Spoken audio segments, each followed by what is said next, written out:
It is a scam when you don't allow everyone to operate on fair terms. We are the Robin Hoods of sports betting. We take something back from the rich bookies and enable our customers to beat them instead. All right, g'day everyone. Back again, episode 70 of the Trademate Sports Betting Podcast. Betting preview once again of the UFC. We've got UFC Fight Night, Thompson versus Neal this weekend, last card of 2020. Quite a big break after that, but to help me get through it all, I'll introduce smart sports trader Ryan Bruno. How are you, mate? Hi, mate. You all right? Very, very good, mate. And down below we have Pro Sports Bettor, Jonas Gjelstad, back again, mate. Second weekend in a row. How are you? I'm getting good. Happy to be back. Brought me some good luck being on last week, so why not continue the trend? Why not, mate? Yeah, we'll have a quick recap of last week. I mean, we were talking about this a little bit before the podcast, but a lot of our, I would say probably most of our, well, we gave away lots of, big long-range odds last week, so I don't even know. I haven't done the calculations. We might have even ended up on top, but there was just so much would you say variance or just like crazy shit happening, Ryan? Like the Jacare Souza one is like the biggest one you could think of. Like I think you had Jacare by sub, and that was my best bet of the weekend. It's just like you get him down within the first minute, and you're just like, the odds. I would have loved to see what the live betting odds drop to then, because that's exactly where you want Holland at that stage of the fight.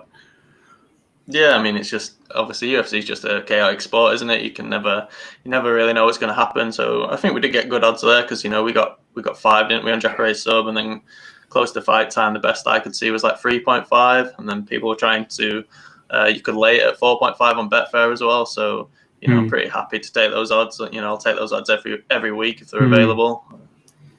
Yeah, no, 100%. You had I think, Jonas, you got up on the Oliveira by decision, mate. That was a good one. Brandon Moreno by decision nearly got up too. So, we got pretty close on a few. Peter Barrett was another one, Jonas, mate. Like, you must have been pulling your hair out when that one lost. Well, you kind of knew what you get from Chase Super, right? It's not a good stand-up fighter, and but he's a beast when he goes to the ground. So it was annoying. I saw you could have bet him into round 3 at like 7. And of course, it is what it is.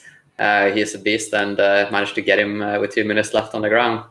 So fair play. And I saw one ref scored it the second round to Hooper somehow. I think it's the Chris Lee referee who don't really know how to do his job. But anyways, it was all good and fun sweats. But the Oliveira decision, though, that was. I've never seen such a one-sided fight against any top class fighters ever, I think. Yeah. And for Tony Ferguson not to tap in the first round there with that armbar, I was tapping and I was watching it. It was just like I stopped watching. I couldn't look at it. No, flexible arms, but from what I've read now, it might have cost him the rest of his career, though. I don't know. Really? Yeah, I mean, that was so like I knew that he wasn't going to tap. You just know that Tony Ferguson's never going to tap. So the last 2 seconds of that armbar, I had to turn away because I was like, I know that it's going to break. Like I cannot believe it didn't break. Like it probably did, but I thought we were going to see something like out of a Frank Mir Nogueira situation. And it was really nasty, that, wasn't it? Oh. One funny thing that we spoke about also was that the Moreno decision. It seems like some books gave it as a half win, whereas other books gave it as a loss. I didn't know exactly how that was going to turn out myself, but I was on the lucky side there, getting a half win. Yeah, I lost mine with Bet365, and I took some on the exchanges. You could get like 10 before the fight started, I picked up a little there. That lost as well, but I mean, it was clearly value. Yeah. And there also, it's some funny scoring. I don't know if we've discussed this before, but when it comes to scoring in the UFC, do you feel like they have the right system there, Ryan? No, I don't think so. But it's, I think they just have to completely redevelop something. They've just taken the boxing system and then taken it over to MMA. So that was kind of like the best that was available, I suppose, when they started MMA. But then I mean, they have kind of changed things. It seems to be getting better. Like there's more 10-8 rounds and stuff like that. So, But I mean, it's slow progress. But what do you think about doing?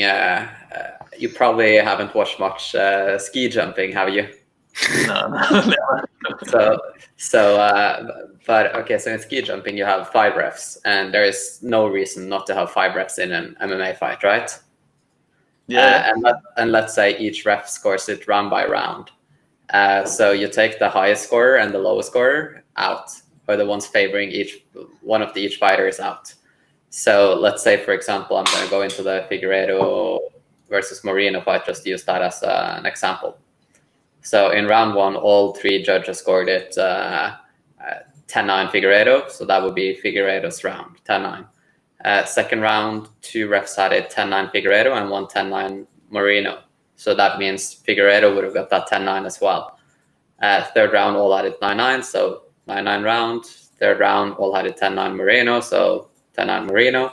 And last round, everyone had, or 2 had it 10-9 Figueiredo and 1 10-9 Moreno. So that means Figueiredo as well. So you basically take out those wrong scorers, because one referee can really mess it up. But if you do this, you actually score the round by round in a more fair way. Because it's annoying when you have a fighter could have in a 3-round fight or 5-round fight, whatever, you could get the majority of the rounds, but you could still lose the fight because some people just score the overall fight wrong. So that can take that out of equation here. And I think that's a much better way to score it. And I like the I don't know if you probably never watched Pride or like One as well, but they used to score it as like a whole fight and then put more emphasis on who was winning at the end. And I thought that was really good, because whoever does have like the upper hand at the end, that to me seems more significant than whoever won the first round, you know. Just because if that fight's going to continue and you say, you know, who was going to win that fight if it went another round, then I think that's I like the way that they scored it. But like, I don't know, it's just it need a completely like redeveloping, wouldn't it? I think. Yeah. Well, I just think it's a much fairer way to score it, like round by round, like this, rather than some of those refs who, well, like Joe Rogan was emphasizing one time, was like, he's not even watching the fight, he's sleeping or something like that. And maybe it was DC, but it was just like, you've seen so many of these things, right? That's the best thing about Rogan and DC is they're just hype trains. So you can, they just build such a narrative in fights, and it's just such a great opportunity for live betting. But back to the scoring, it wouldn't the first step be getting the right people in there? Because I mean, like someone gave Moreno the last round. Like that is just unfathomable. Like I know you can like get really close rounds, and you know, like the best examples were maybe like those second and third rounds. Like I feel like it could have gone either way to Moreno or Figueiredo, and you're not going to get angry of who gives it to who. But Moreno getting the 5th round is just incredible. Like I don't understand how you can have someone that does this as a full-time gig, judging fights, to come up with that scenario. So I kind of feel like that's the first step, is getting the right people in there. But do you feel like... I mean, you don't need a... Sorry, Jonas, go ahead. So in the second and third round, you said it was so close. Do you feel like the judges should also score those rounds more as a draw, rather than score them as you know, because it's... What's wrong with that? There's nothing wrong with that. Round 4 was pretty much dominated by Moreno. Round 1 was dominated by Figueiredo, right? So to have those count as much as the round 2 and 3, of course, round 3 didn't count as much because of the what do you call that? Groin kick. But dick kick. Yeah. So I don't know. It just would be interesting to try something different and see how it goes. You know, it's always going to be haters when new things is put into place, but I'd like to see something changing there, even though it's unlikely to happen. And I think they should get Ex Fighters as judges, shouldn't they? Because, like you say, there's no qualification to be a judge. You just get assigned by the athletic committee, don't you? So it's just like people's mates, and you know, somebody's auntie is on the commission. It's like, go on, you know, you can work at the weekend, and they've got like no knowledge, a lot of them. So strange. That is out of the UFC's hands, right? It is. Yeah. So. And live scoring's another option too that I think would probably be worth it. I mean, at least then the fighters would know exactly where they stand in a fight, especially if it's a close one. But yeah, I mean, it's funny that a sport, it's what it's been going for like 25, 30 years now. There's just still so many problems with it. But fellas, we'll get into the betting action. Firstly, quiz question for the week. Geoff Neal is not a full-time fighter, or I mean, he might be again now, but this year he had to go back to his old job because of COVID and not being able to fight. I think he had a few health problems too. So the quiz question for this week is, what is his other job? So that'll be a fun one to get to towards the back end. But we'll start with you, Ryan, mate. Other than the main card, we'll go through Tybura Hardy, Moraes Font, Pereira Williams, Aldo, Vera, Thompson, Neal. But outside of those 5 fights, is there anything that is taking your interest? Yeah, so I've not had time to break down like every single prelim, but I've looked over a few, and one that, well, I actually had it for last week, but it got cancelled and it's been moved to this week, and it's a guy called Dalcha Lagum. I'll mess his second name up. They call him Dalcha Champion, but it's Lagum Miambula, I think, or something like that. South African guy. And he's about odds of 3.2, and he's fighting Carl Robertson. So it's a pretty interesting fight. This, like, Dalcha is 35, but he's like an elite level athlete. If you look at the guy, he's absolutely shredded. He's really quick. He's really explosive. He can fly into like takedowns, but technically he's not the best. But he's coming down from light heavyweight, so he's moving down into middleweight. And after he lost his last fight against Ankalaev, who's a really, really good fighter, he moved camps as well, so he's training in America now.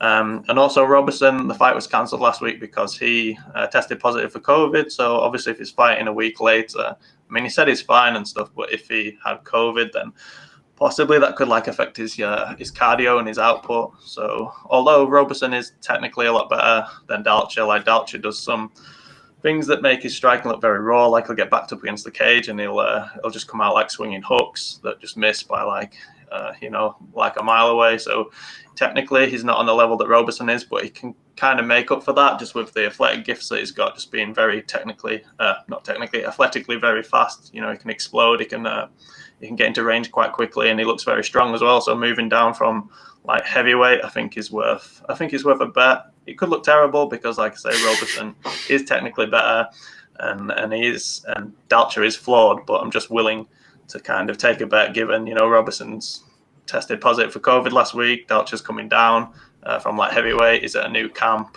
and when you've got these guys that are just fast and explosive, they can be very hard to deal with. All right, and odds here, you've got 3.25 on Bet365 and Bet Victor, and you can get a little over threes, 3.1, 3.15 in most places too. So would you what would kind of be your limit on the odds there, mate?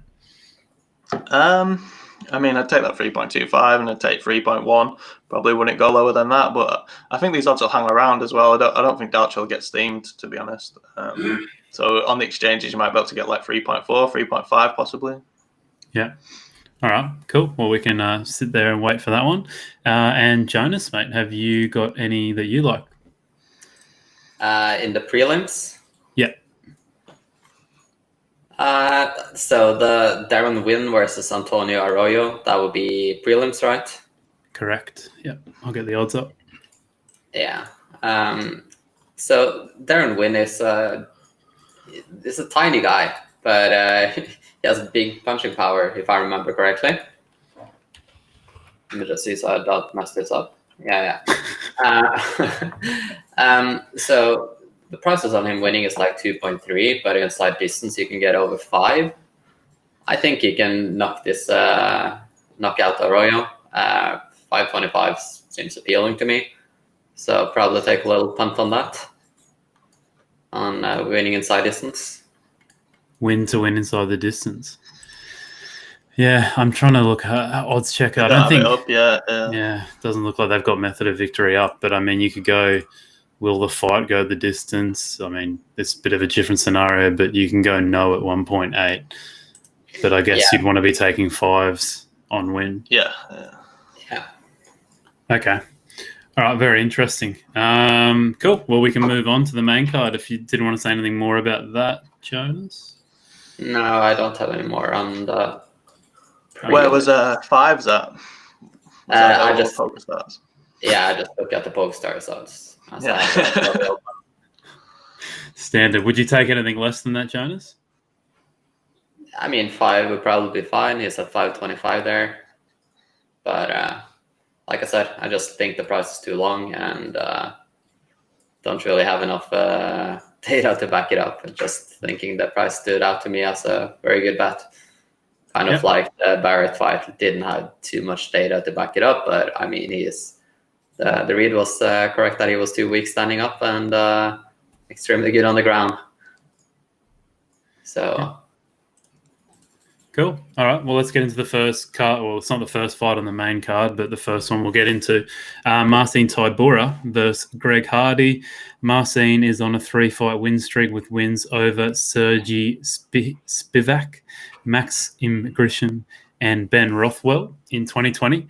Hardy, I mean, he just continues to improve with each outing. You'd have to say his only real loss. He's had 2 losses, I think, and the other one was a disqualification to Alan Crowder, I believe.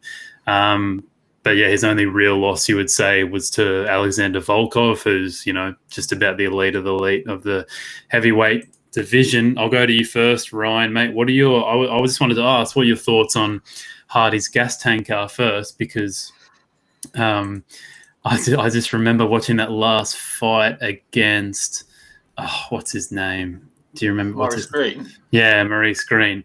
And he couldn't breathe after the fight, Greg Hardy, for minutes and minutes. I remember doing his post-fight interview. He could barely talk. So, I mean, I know he's had asthma problems and stuff like that, but what's your take on Hardy's gas tank first? I mean, that is a bit of a concern, but we've seen him go 3 rounds and like be okay. Like in that Volkov fight, we saw him go 3 rounds against Volkov. We've seen him go 3 rounds a few times, so it does seem to drop off. But like, he's a big guy. He just makes weight. He's like 265. So it is a slight concern, but I do like him in this fight. Yeah. Okay. We'll go through what you think about Hardy in this fight, mate. So I like him basically because I think he's got the power edge. I think he's the more durable of the 2 fighters as well. Obviously, he's the bigger guy naturally as well. He's 265, but he doesn't carry too much extra weight. If you look at Tybura, he's got, a bit of a belly on him. He's got a bit of flab, so he's probably not naturally, 265. Well, I think he's about 250, so he's probably naturally like 230, 220, something like that. And Tybura's just struggled against big hitters before as well. Like, we've seen him fight Lewis, he got knocked out. Augusto Sakai knocked him out, and Abdurakhimov knocked him out as well. That was before his win streak. So since then, he's done well, and he does throw quite a lot. He's more of a volume guy than a power guy. But I just think that Hardy's power is probably going to be too much for him. And like you say, Hardy does improve from fight to fight as well. So yeah, I took Hardy at 1.9. I think the price is gone, but I think you can still get like 1.85. But I could see this closing like 1.7 range, something like that. So I'd probably take that earlier than later. Yeah, you can see Skybet have got him at 1.91. The exchange is 1.85 at the moment. So, yeah, I mean, I think I bet it when I was talking to you the other day, and yeah, it seems like the prices have dropped since then. So, yeah, it might be worth getting on early. Any thoughts on this one, Jonas? No, I like the Hardy side too. Like powerful guy. Tybura is. I mean, he's a good fighter, but let's see how we can do against the big striker like Hardy. I think Hardy still feel like he got a lot to prove and wants to get back up to the top, fighting the top guys. Yeah, I think that's been the most noticeable thing, hasn't it? That like every time he's fought, he's just gotten that little bit better. So, and he's, he should get better. I mean, he's a supreme athlete, isn't he? So, yeah, you would think he's going to improve with every fight. Yeah. All right, that was quick. Should we go on to the next one? Marlon Moraes. I think overall this is a brilliant card. I think you can almost make an argument that it's just as good as last week's card, if not better. But yeah, Marlon Moraes on a bit of a skid since his second round win. since the second round of his fight with Cejudo. He beat up on Cejudo in that first round, but then he kind of lost the tank, and see you later, lost that fight. And a lot of people had him, Aldo beating him in that fight, and then in October he was KO'd by a very unlikely man in Corey Sandhagen. So, yeah, he's on a bit of a skid. And then Font, on the other hand, you would say this is probably the biggest fight of his career so far, biggest opportunity in his career. Hasn't fought in a year, but coming off wins against Sergio Pettis and Ricky Simone. Ryan, mate, do you want to take me anywhere on this fight? Yeah, sure. So it should be a good fight. I'm looking forward to this one. I do like Rob Font. I've liked him for a while. He's quite big for that weight class. He's very rangy. He's got really good boxing. He pumps out his jab well. He's durable. I don't think he's ever been finished, and he's been in there with guys like John. Like John Lineker's a big hitter. But like I say, he's coming back from a layoff, and I think he was injured during that layoff. So that's a little bit of a concern. But he's a guy that seems to improve fight to fight as well, Rob Font. Especially like recently, like I went back and watched some of his fights, and you could see against the Sun Sao, he was struggling a little bit, and he was getting taken down. But then he fought Ricky Simone in his last fight, who's like a really good wrestler, and his takedown defense looked really solid there. And he's got good consistent output. He's got good cardio. So I do really like him. The only thing I'm worried about is that he's susceptible to leg kicks, and he seems to, take a few leg kicks every fight, basically. And if he doesn't, if he can't shore up that defense, then we know that Moraes is a very powerful leg kicker. So, like, I've not backed him yet. I kind of want to back Font, but then I just know if his leg gets chewed up in the first round, then obviously that takes his boxing away because he's very heavy on that front foot. So for me personally, I want to wait to see how the first round goes. And obviously that also plays into the fact that we've seen Moraes drop off after the first round, first, second round as well. So that's probably going to be my play, would be to wait, see how the first round goes, see if Moraes is landing leg kicks, and then probably take Font in the, if we can get like a similar price, or like, maybe you might be able to get like 3.0 or something like that if he loses the first round. So yeah, I kind of lean Rob Font, but I've not backed it yet just because of that leg kick concern, basically. Yeah. Thoughts on this one, Jonas? No, I haven't had time to look too much up on this Font guy. So gonna let Ryan take care of this one. Yeah, well, I guess, like you said, Ryan, it's one of those ones, isn't it, where Font doesn't, rarely gets finished or hasn't been finished, and Marlon Moraes is a very, very quick starter and a very, very slow finisher. So if he can, you could maybe have a guess that Marlon might win the first round, and then as he starts to slow down, you could, like you said, have a nice little live bet on Rob Font. Yeah, I think so, because I think Font's a little bit like underrated as well. He's not really a big name. So if Moraes does take the first round, you're probably going to see like quite a big reaction to that. But it all depends for me on like how he checks like leg kicks, or if he takes like 3 or 4 solid leg kicks, then suddenly if that leg goes, then he's going to be in massive trouble. So like if he had shown kind of that he was able to check leg kicks and like defend them well, or even counter them well, then I'd be all over this price. But that's just like the one thing that's putting me off it, really. Yeah, so you can get Font at 2.25 best odds at Bet365. You can also get 2.22 on the exchanges. So yeah, hovering around that price. Is there a price if Font went up a bit that you'd take, Ryan? Like if you went up towards like 2.4, 2.5, I might have a stab. But like I prefer the live bet, really. If you're going to be watching the card, then you can kind of make some reads. But like I say, it's just for me, I'd be just kind of looking at that. Well, if Moraes is going for leg kicks, if he's like implementing a heavy leg kick strategy or not. But I think the grappling wise, Moraes will probably have an edge if he can get it there. But then he's going to kind of tax his gas tank if he doesn't get there as well. So yeah, for me, it's just one of them fights where I'm just going to look live and see if, an opportunity comes or not. All right. Superb, fellas. We'll move on. I reckon I heard something about this one from you last week, Jonas, mate. So I'll go to you first. Michel Pereira, Khaos Williams. I mean, this is pretty exciting fight. So this is Pereira's 5th fight in the UFC. So far, he's had 2 wins, 2 losses. Only loss by finish in his whole career, though, was via armbar. And we know that, Williams is, he's got his first 2 fights in the UFC, 2 KOs in 30 seconds. So I think that was back in 2014 that Michel Pereira lost by finish via armbar. So not even a KO. So it might be a bit harder this one for Williams to get him out of there quickly. But yeah, take me somewhere on this one, Jonas. This is a crazy, crazy fight. Yeah, I mean, you got Michel Pereira. He's a showman. He does a lot of stupid things. If he does anything stupid against Khaos Williams, he's going to be KO'd. I think, I hope for a long fight in terms of entertainment, but I think I'll just be going with my gut here. And if you've seen Khaos' last fight, the way he looked just before the fight was starting, he's so concentrated, he's so ready to knock someone out.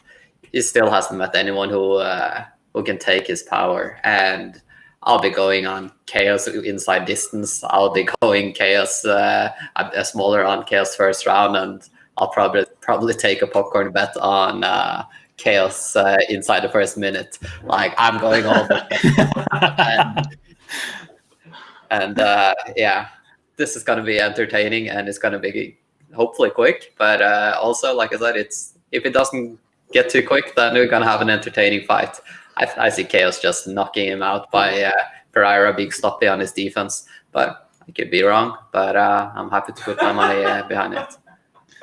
Jeez, even your mates are laughing at that pick, mate. Okay, so you can get 3s for Khaos Williams by KO on Betfair and Paddy Power. There's just, like we kind of said before, a lot of the markets aren't out yet for method of victory. So, keep an eye out on those. So that's your odds for Khaos Williams by KO. You can get Michel Pereira by KO at 3.3. But Ryan, when you look at this fight, do you think you can look at it from any kind of technical standpoint? Or maybe the better way of asking is do you think you can go in with any kind of clear way that you think the fight's going to go? Not really. It's with these guys, you just don't know what to expect, do you? It's Michel Pereira's, in his last fight against Imadaev, he fought really well. He seemed to cut out, the back flipping, the jumping off the cage, the stupid shit that taxes his cardio, and it looks great, but there's going to be no crowd, is there? So who's he really entertaining when he's doing that? So if he would stick to that game plan that he did in the last fight and just use his range.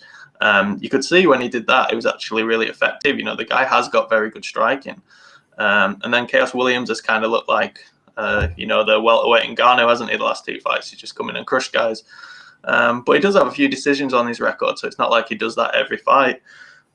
So I don't really know. It's just a stay away fight for me. It's it's so hard to predict. I mean, I had a little look at Pereira decision just because I think that technically he's the better fighter. So, they might just be swinging bombs, inside the first 2 minutes, and someone might get knocked out. But maybe Pereira decides to fight smart, get on his bicycle, move around, because Williams is a big guy, and he throws power, so he's going to tire out. And if that happens, then I do kind of favour Pereira. So, if we get 5 on Pereira decision, I'd probably take that, and that probably will be available because I think everyone's just going to be playing KO props, so it's probably going to push those prices out. Have you watched much tape on Khaos Williams? Do you think he's technically has he gone? I mean, you did say he's gone to a decision a few times. During those times, did he look technically good, I guess? I mean, he still looks pretty raw, but he has been fighting quite frequently. So, if you go and look, he's let's just have a look. He had 4 fights in 2019. He's had 2 in 2020. So he seems to be improving fight to fight, and he's only 26 years old as well. So he's at that type of age where you are going to be making significant improvements. So So like to look at a fight from like 3 years ago and then look at a fight, now he's probably a completely different fight, or at least he'll be a lot more refined, I would expect. So but I do think that Pereira's kind of got a few more tools, so that's why I've kind of favour him a little bit, and I think that's why the money line is at how it is. But like it's one of them fights where just anything could happen. It's it's going to be fun to watch. Could be chaos. It's hard to pin down some. Yeah, it's hard to pin down some value. Yeah. All right. Well, I mean, maybe if you don't want to go with Jonas's strategy of just betting everything Khaos Williams in the first round, maybe you could wait until the end of the first. Maybe see if Khaos hasn't been able to get him out of there yet, and go from there. Is that something you'd look at doing, Jonas? No. There's not going to be any second round, I guess. So if you snooze, you lose. Yeah. I mean, but I think if you're going to back Khaos Williams, like, do you think there's any point, fellas, in backing him on the money line? Like, do you think it's just all into that first round KO, or maybe just taking him on the KO? Yeah, I think it's going to be a KO. And I just don't see him like edging on the ground. I don't see him taking it to the ground. I see him just going all out power whenever he gets close to a clinch, and I see Pereira going down on the floor. It would be good to see. Yeah, just wait and see. It's going to happen.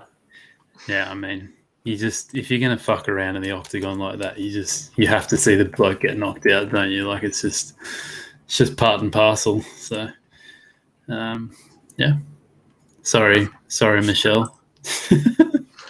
Michel. Michel. Is that how you pronounce it? No, I think that is, yeah. Sorry, I shouldn't have laughed. Yeah. Oh, classic. No, I mean, it's just weird to call someone Michel, because I feel like, well, at least call a man Michel. But anyway, we'll get into the next one. Jose Aldo, Marlon Vera. Aldo's on a 3-fight losing streak. But I guess it's to the cream of the crop. He's moved down to bantamweight for his last 2 fights, had a title loss to Peter Yan, and also lost to Marlon Moraes. But like I said before, a lot of people thought Aldo won that fight anyway.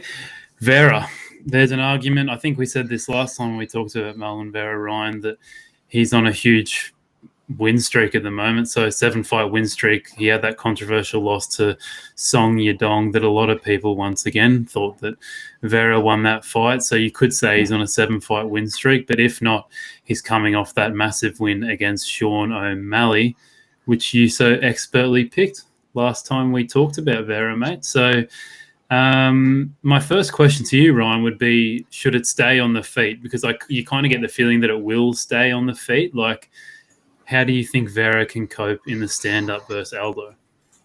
I think it probably is likely to be mainly a stand-up fight. I don't think either guy will really look to take it to the ground. And you think that Aldo would have a speed advantage, probably quite a significant speed advantage as well. So like before the Yan fight, I would have probably backed Aldo in this fight just because I think the odds are pretty good. But he took it was like a prolonged beating in the Yan fight. It should have been stopped a lot quicker, I think. And that, as we saw with Ferguson, like sometimes fighters are not the same after that. And then another thing is like his mentality as well. So obviously he was fighting at 145 and he lost twice to Holloway, and then he lost to Volkanovski. So he's moved down to 135, and now he's had a chance to fight for the championship, and he's lost. And it was it's not like it was a close split decision. It was pretty emphatic. So my question is, like, where does he go from there now? Is he just happy to be like a gatekeeper? Is he happy just to fight and get paid? So those are the reasons why I don't really want to back Aldo, because I do think that he's going to have the advantage in this fight. Like, he's a fast starter, and Marlon Vera tends to be a bit more slow. Like, his output's more consistent, but he's more of a slow starter. So if it was 5 rounds, then I'd be backing Marlon Vera here. But because it's 3 rounds, I don't really like his chances too much. So yeah, it's just a really tough one for me. It's like similar to the Rob Font and Moraes fight, where I'm kind of split with like my opinion. I can see kind of arguments for both sides, but there's nothing that emphatically stands out as value to me. and I've had a look at the props as well, and they all seem pretty much right. So, I mean, you could possibly look in play again if Aldo has like a really good round one. Then there's a possibility you might be able to get Vera at like odds of like 3.5 or something going into round two. And when Aldo does slow down, we've seen that again and again. So but like you can probably tell by the tone of my voice, there's nothing that really excites me too much with this fight. Yeah, well, I mean, do you think Vera could get into the ground? Because do you get I don't know. It's hard to say because we never really see that much of Aldo on the ground. But do you think Vera would have an advantage there if it went to the ground? Probably because like Aldo in his last fight against Jan, something I noticed was that he accepts the ground more as he's got older now. So the Aldo of old, probably pre-USADA Aldo, would just like pop back up straight away, and he's really hard to take down. But I noticed in that Jan fight that he kind of accepted the ground a bit more readily. So that's probably just with his age and with some of the damage that he's took. So I mean, Vera might be able to take it to the ground, but he doesn't really show the tendency to do that. He's quite good in the clinch, but then again, I think Aldo is a bit more explosive. He should be able to deal with it and like circle out of the clinch. So, like I say, I mean, I don't really have any strong opinions on this one. Yeah. Okay. And just having a look at some of the props here, Aldo by decisions at 2.25, Vera by decisions 4s, Aldo knockout 5 and 5.5 the knockout for Marlon, Vera, and then just if you're looking at the money line, you can get around 2.25, 2.2 for Vera, and Aldo at 1.65, 67, something like that. Jonas, mate, any thoughts on this one? Well, I think if I recall correctly, like Aldo did have a good, was it round 2, 3, and potentially 4 against Jan? It was like he was getting back into the fight after starting slow, if I recall correctly. I think 4 he got finished, didn't he?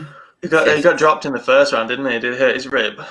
Yeah. Was that the first round? And it looked like he was going to get finished, and then he came back into it, yeah. But I feel like Jan is something on his own. Like, he is a beast.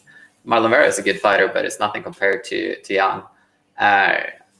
I feel like if I were to bet on this, my money would probably be on Aldo, but nothing that really is too exciting with the prices. Like, I see this going to the judges. Fight to go the distance is like 157.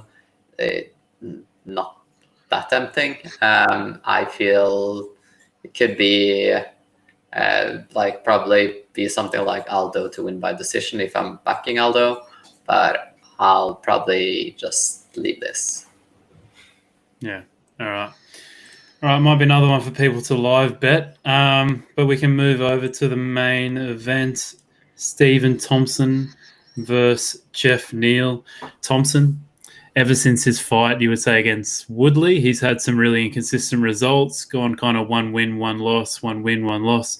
But he's coming off a win against Vicente Luque, but that was 1 year ago. But, I mean, also Geoff Neal's last fight was in December last year when he KO'd Mike Perry, and he is coming off 2 KO wins against Perry and against Nico Price. Ryan, mate, I kind of get the feeling that Neal is on the up and Thompson is going the other way. What would you say about that? Yeah, I think that's fair. I mean, Thompson's an elite striker, and he's he's very tricky. There's not many guys like him. He's like a high-level karate practitioner, and a lot of guys kind of you don't train with many of them, so a lot of guys aren't used to that style. But he's 37 now, so he's slowing down, and he's got a style that relies on movement. It's being quick and reflexes, and obviously as you get older, those attributes deteriorate. And we've seen like Machida with a similar style, and we saw how he kind of got on later on in his career. He started to get caught more often. We have seen Thompson get caught in the past, like Woodley cracked him. Obviously Pettis got him, but that was a bit different because he got him like the range was different because he got him as he was like pushing back off the cage, so that's kind of hard to prepare for. And then obviously Neal's looked really good. He looks like he's coming into his own. He's got really fast hands. He's got good kicks, so he's probably going to be able to like close down the distance. And it's in the apex, isn't it? So that's a smaller cage as well. So again, it's an interesting fight. I've seen that Neal's been getting money, getting backed in on the money line. I quite like the KO line just because I feel that if he does win, that's like the likeliest outcome. And I saw that you could get that at 4 with Poker Stars. Don't know if it's up anywhere else yet. Yeah, you can get 3.6 at Betfair and Paddy Power. So yeah, I mean, I probably want a little bit more than that, like at least like 3.8. And you should be able to get 4s, I imagine, when some of the other bookies open, that you'll be able to get 4. So that would be my bet. But in terms of the money line, like I think it's kind of right now. I know that Neal opened at like 2.3, which is probably a good price to back him at. So it's come in quite a bit since there, but you might see some money come back in on Thompson now. I think it could be a line that kind of goes back and forth, but it's quite an even fight, I think, on paper. Yeah. Jonas? Yeah, no, I think Ryan has this spot on. I will. The only thing I can see is, for example, you can get Stephen Thompson to win round 1 to 5 at 380. Would you rather bet KO to 4 rather than inside distance at 380?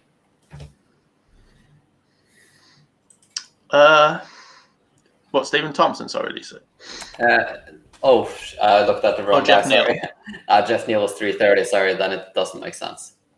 Yeah, so do you say you can get 3.8 on him, or is it 330? 330. Oh, 3.30. No, I'd probably take the KO prop rather than that. Yeah, that makes sense. Sorry, I was looking at it. So Geoff Neal has been finished twice in his career. Once to Kevin Holland, but that was 3-4 years ago, basically. And he's been submitted too, but I don't know. It's one of those things, isn't it? Because if it was against someone like just your standard striker that was kind of, on the decline, like Stephen Thompson, I think you would be backing Geoff Neal in here. But considering it's Stephen Thompson, it's almost like it's a whole different ball game, isn't it, when it comes to striking, because he's not your stock standard striker.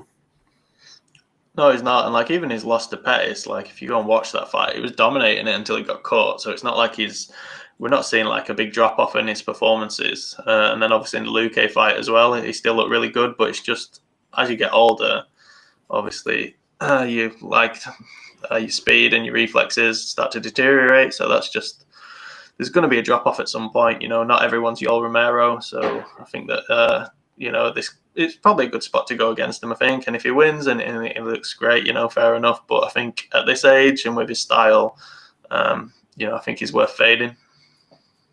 Yeah, I don't know. I think I'm favouring Geoff Neal in this fight. I can't. It's hard to know. The problem I have with Geoff Neal is obviously the fact that he's going up against such a tricky striker, but also he had a major health scare. I can't remember what it was, but yeah, it was really bad. And then also, we'll get to this later, but he hasn't been doing fighting full time. Like he's had to work other jobs too.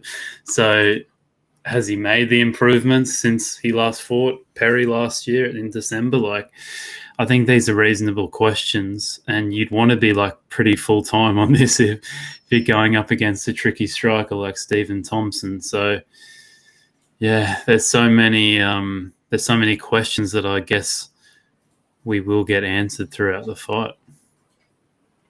Yeah, he's never fought 5 rounds either, which is kind of why I like the KO prop, just because I think that's obviously Thompson's got the experience, and if it goes to a decision, then it's more likely to be Thompson. So I just think if Neal wins, he's probably going to catch him with something, So yeah, but yeah, that KO prop, you can get 4. I think that's a really good bet. All right, tremendous. We've gotten through that very, very quickly, but we'll get on to our best bets of the weekend. Jonas, mate, I'll let you go first. Yeah, I gotta go with my main man, Khaos Williams. The thing is, if you want to, it depends on your risk appetite. If you want to go first 60 seconds, if you want to go first round, or if you want to go inside distance. I would probably put the majority of my money inside distance. I'll go out firing even in the round 3, is going to have the KO power needed in the first minute. So we'll see. And what odds was that at again? 3s, something like that? I can only see 263 on Stars, but you can probably get a bit better elsewhere. Yeah, I'll have a quick look now and see if I can find anything. I thought it was 3 point something. Yeah, you can get 3s on the dot at Paddy Power and Betfair. That's pretty good. Yeah. So Khaos, KO at 3, Jonas, mate. Love it. Ryan. I'll just go with the Greg Hardy bet. I just think it's a solid spot, really. Like when I looked at the card, that was just the one, that stood out to me, and that's normally just the best bet for me. Is when I look at the card and then something just looks like value, like straight away. And that I like Greg Hardy, even at like 1.85 that you can get now. I'd probably chase it down to about 1.8, and I'd be happy with that. Yeah. Well, I think you can still go 1.9 in a lot of places, but yeah, keep chasing it if you can. And for myself, I mean, yeah, I kind of like the Greg Hardy one too, but just because I've got to be different, I'll go with. You know what? Why don't I just don't back it, but I'll just go for Neal. I'll just go for Neal, and if you can get Neal's at 2s, just because I think I just think he's on the up and Thompson's on the decline, and it's one of those ones like Stephen Thompson could be dominating the fight. Maybe he could be getting points every round and winning each round, but he has shown a tendency to just be that little bit slower in the decline of his career and just get caught by the likes of Tyron Woodley. Caught him a couple times, even though he was probably winning most of the rounds, and also Anthony Pettis too. So I'll have a crack at, if you can get Geoff Neal at 2s, maybe just have a little flutter at that. If you want to follow these fellas here, terrific fellas, smartsportstrader.com, and you can follow Jonas at Jonas Yell on Twitter and SM Sports Trader. And Jonas, you're promoting your snooze brand again, mate, Captain? No, this time it's gonna be Sony. I got this Sony bad boys of earplugs now, and Sony headset, so all Sony for ultimate sound experience. Somebody pay this man, huh? I like it. You're a walking advertisement, mate. You're really good at that. You should consider another avenue. I was going to say, probably won't chat until there's not a fight for a long time now. I think it's like January 15th or 20th or something like that. So bit of a break now. So won't see you fellas for a while. So we'll finish with the quiz question. Geoff Neal, what's his other job that he does? I reckon Ryan's clued in. So I'll give Jonas first crack again this week, and hopefully he doesn't let me down. He is probably a teacher. Teacher? Yeah, okay. Yeah. Ryan, what are you going to go with, mate? I think he's a waiter. I heard him say that in an interview. So yeah, you need to do more research, Jonas, mate. I don't just. Well, I mean, if we do research, then we're always going to have the answers. Yeah. I did know this one beforehand, but yeah. Yeah, no, he's. I mean, it's kind of sad, isn't it, that a fighter has to work as a professional fighter. He's ranked? What is he ranked? Probably somewhere around I'll have a look now. He's ranked. He's got to be top 10 now. 11. He's ranked 11th. Oh, is it? Which seems a bit high, doesn't it? But the rankings are all bullshit. But yeah, for the 11th best, I mean, you can't really. You could include some Bellator fighters in there too, maybe some ONE FC fighters. But at worst, he's probably a top 15 fighter in the world in his weight, in one of the best weight classes in the world, and he's working as a waiter. I think you put it a bit harsh there. Look at the best caller for the UFC. You got Joe Rogan. He has to do a podcast on the side. Just to make a bit of extra cash. Exactly. And Felder, he has to do commentary as well. So, you know. Do they have to, mate? I think so. Do you reckon? Maybe Paul Felder. I mean, I doubt it, though. I reckon Paul Felder makes enough money. I doubt it too. But just trying to make conversation, man. Don't take it so seriously, eh? All right. Brilliant, fellas. Next podcast coming up will be on Thursday night when we did the live preview with George and Nigel of the upcoming weekend in football. Massive few months of football coming up, lots of games. So, lots to cover there. But thanks for listening, everyone.